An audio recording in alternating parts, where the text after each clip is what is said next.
Hey there folks, I am the Mighty Plantain. Thanks for checking out this video. And I tell you what, here in New England, people love their Dunkin' Donuts.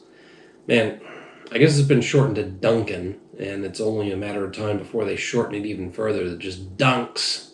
Because that's what everybody calls it. I'm running to Dunks, you want something?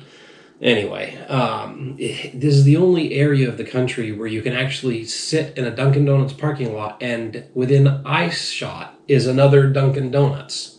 Literally, within less than a mile, you can find two Dunkin' Donuts sometimes. It's ridiculous. So, it only makes sense that Harpoon, a Massachusetts-based brewery, paired with Dunkin' Donuts on a couple of beers. Now, this is actually their third partnership. I missed the second one. I never found.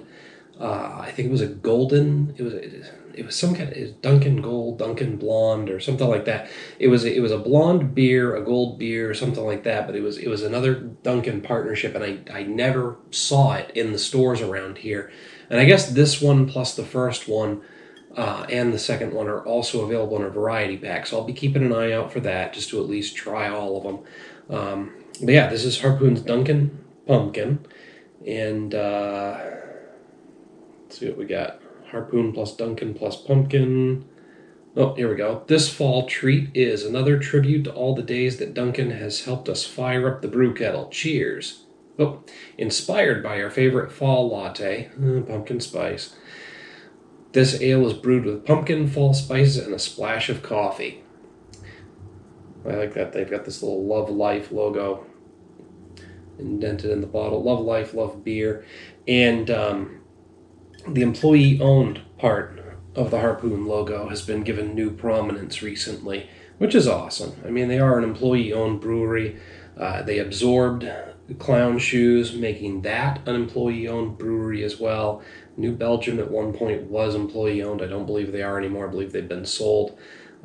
There's not enough employee-owned businesses out there, and basically that puts money in people's pockets for retirement because we can't count on Social Security, so you might as well have a little bit of a share of the profits of the company you work for. Anyway, I'm not going to get up on that soapbox today. Support Harpoon as an employee-owned brewery. Support Clown Shoes as a part of the Harpoon family. And support any other employee-owned breweries out there you can find, folks. As well as supporting local breweries, you know that. Anyway, Harpoon Dunkin Pumpkin, 5.2% ABV. And it actually contains milk, lactose, so just a heads up for those of you out there who may be lactose intolerant. Although I don't think most beers that contain lactose have enough to actually trigger any but the most severe lactose lactose allergies, whatever. I think I saw some chunks. That might be an unfiltered beer. Yeah, there's definitely some sediment there on the bottom of the bottle. So this may be an unfiltered beer, or there may be a good amount of spices. Holy hazy, that is crazy. I tried not to rhyme it, but I said it anyway, damn it. All right, so that is a very, very hazy beer, and I can tell by the sediment in the bottle that that is definitely a result of sediment. That is particulates suspended in the beer. I'm not sure if that would be from the coffee, from the fall spices, or from the pumpkin, but damn, that is a hazy beer. It's nice and light. It almost looks like a blonde, except when you get up here where the beer is thicker, and it's definitely got some coffee and pumpkin color to it. It's like this slightly orangish brown. It's almost stratified. If you look at the different layers of color in there, the beer is kind of stratified depending on how much light is getting through. Slightly effervescent. I didn't get a really good head on it, but I'm not seeing a lot. I'm seeing a decent number of bubbles coming up from that nucleation point in the bottom of the glass. It's an interesting looking beer, and you don't see too many. Even without the backlight, it's stratified in terms of the color. You don't see that often in beer.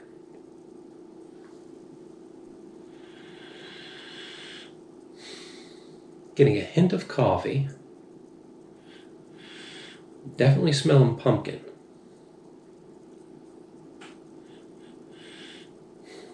Maybe some roasty notes, and that could be from the pumpkin or the coffee. There's something underneath, though. Probably cinnamon, nutmeg, and the other fall spices, but there's something other than the coffee and pumpkin that I can't quite put my finger on. It's almost like an acrid bitter, not unpleasantly, but just like an acrid bitter aroma.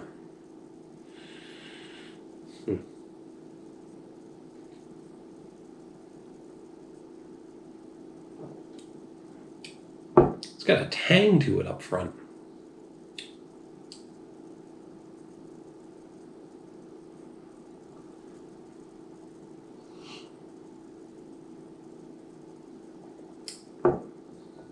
Yeah, a little bit of a tang to it.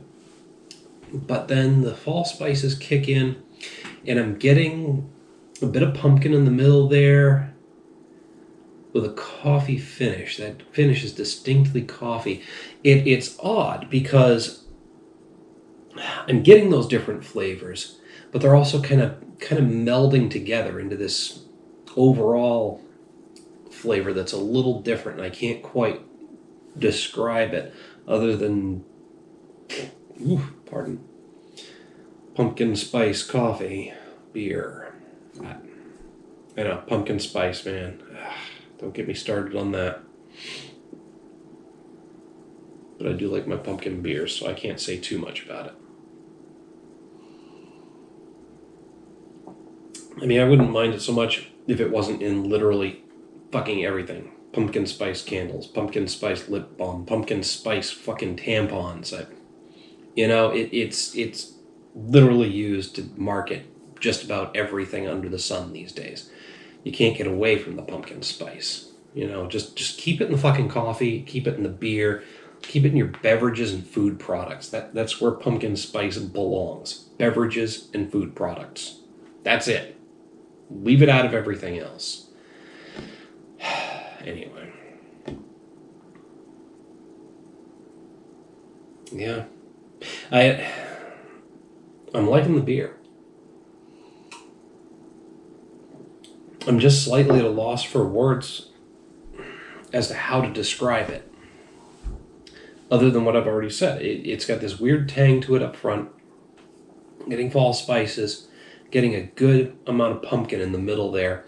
And then just coffee in the finish. It's decent.